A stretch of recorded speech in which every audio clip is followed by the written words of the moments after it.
আজি বনাব লৈছোঁ অসমীয়াৰ একেবাৰে থলুৱা খাদ্য ঔটেঙা ঢেকীয়া পুঠি মাছ। আপোনালোকে ভাল পায়নে বাৰু? নিশ্চয় ভাল পায় চাগে। ঢেকীয়াখিনি মিহি মিহিকৈ এনেদৰে কাটি লৈছোঁ। ঔটেঙা এনেদৰে টুকুৰা কৰি লৈছোঁ, ঔটেঙা কেইটুকুৰা। আৰু মাছখিনি ভালদৰে ধুই চাফা কৰি বাছি মেলি লৈছোঁ, পুঠি মাছকেইটা। ৰেডি কৰি লৈছোঁ। পিঁয়াজ মিহি মিহিকৈ সৰু পিঁয়াজ এটা মই কাটি লৈছোঁ, জলকীয়া দুফাল কৰি ফালি লৈছোঁ।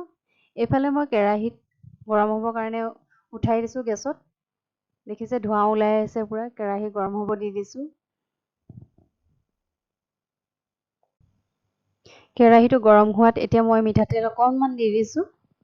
বেছি নিদিওঁ, অকণমান দিম। অকণমান মিঠাতেল দি দিছোঁ। তেলখিনি গৰম হৈছে। এতিয়া মই ইয়াতে কাটি যে লৈছিলোঁ পিঁয়াজ জলকীয়াকেইটা দি দিছোঁ। পিঁয়াজ জলকীয়াকেইটা ভালদৰে অকণমান ৰঙচুৱা হোৱালৈকে মই ভাজিম।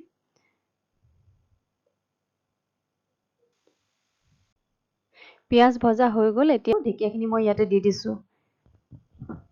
এতিয়া অকণমান ভালদৰে মই লৰাই দিম।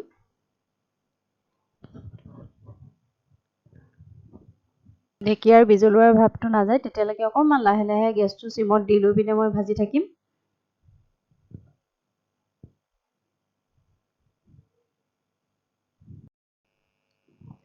এতিয়া ইয়াতে মই সোৱাদ অনুসৰি নিমখ দি দিছোঁ, অকণমান হালধি দি দিছোঁ। হালধি অকণমান দি দিছোঁ। ভালদৰে মই এতিয়া লৰাই দিছোঁ।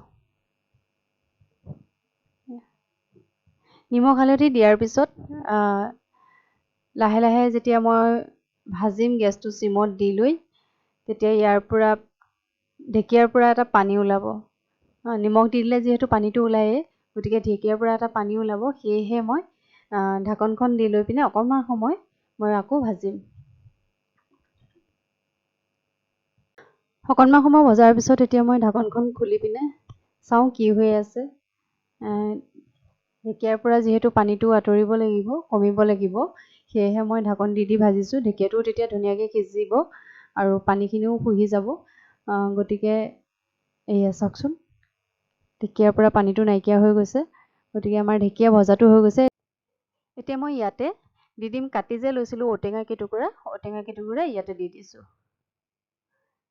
এতিয়া আকৌ এবাৰ ভালদৰে মই লৰাই দিছোঁ। এনেকৈ ভালদৰে লৰাই আকৌ অকণমান সময় মই ভাজিম। ঢেকীয়া ঔটেঙাখিনি ভজা হৈ গৈছে। ইয়াতে মই এতিয়া গৰম পানী দি দিছোঁ। গৰম পানী দিছোঁ। ঠাণ্ডা পানীটো ব্যৱহাৰ নকৰিব, অলপ গৰম পানী দিলে ভাল হয়।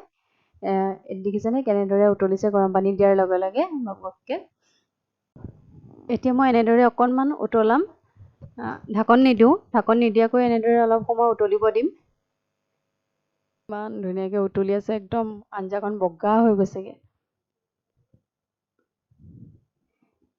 এয়া দেখিছেনে, ঔটেঙা ঢেকীয়া জুতিটো সঁচাকৈ বৰ সাংঘাতিক মিলে। খাই যে কিমান টেষ্ট লাগে নহয়।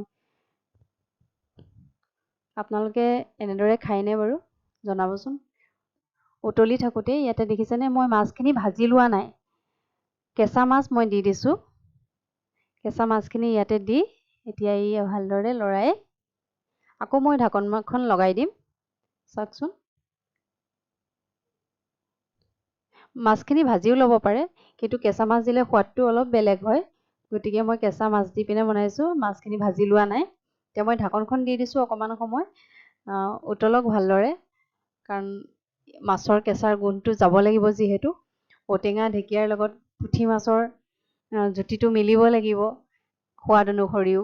গতিকে সেয়েহে দেখিছে কেনেদৰে উতলিছে, তৰকাৰী আঞ্জাখন একদম বগা হৈ গৈছেগৈ। কিমান সোৱাদ হ'ব। এয়া প্ৰায় ৰেডি হৈ গৈছে আঞ্জাখিনি।